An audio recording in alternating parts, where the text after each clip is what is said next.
How much money do you need to buy a property? A lot of people, particularly first-time home buyers, think you have to save up a bunch of money before you can afford to buy a house. Let me explain why that might not be true. So let's say you're going to buy a $400,000 property, and let's assume that you put 5% down and the interest rate is 6%. The taxes on that property are around $3,400 a year, and your homeowner's insurance is $750 a year. So in this scenario, your payment would be about $2,700 a month. So you have your 5% down, which is $20,000, and then you have closing costs that you have to pay. And in this scenario, that's going to be around $10,000 plus or minus.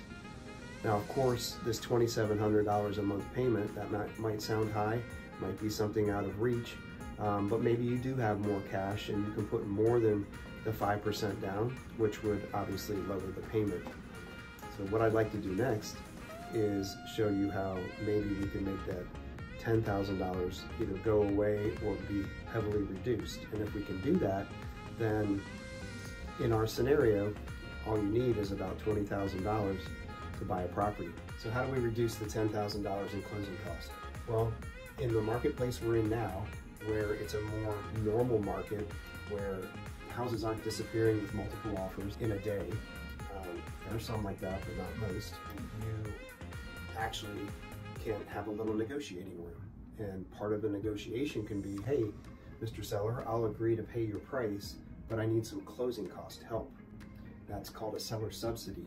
And that means that the seller can agree to pay a percentage to you as a closing cost. And it depends on your loan and how much you're putting down, but essentially they can pay at least 3%. There's scenarios where they can pay higher than that as a subsidy back to you.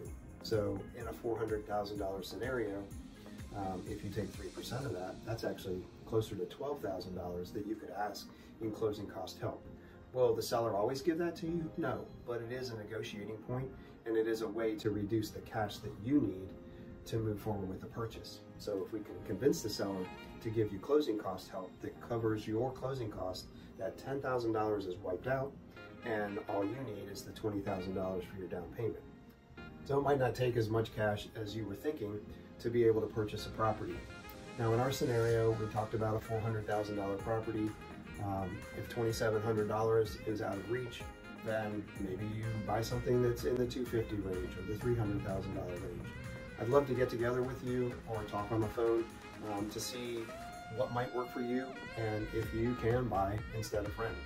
A lot of times people find out that they can buy for the same or lower than what they're paying in rent.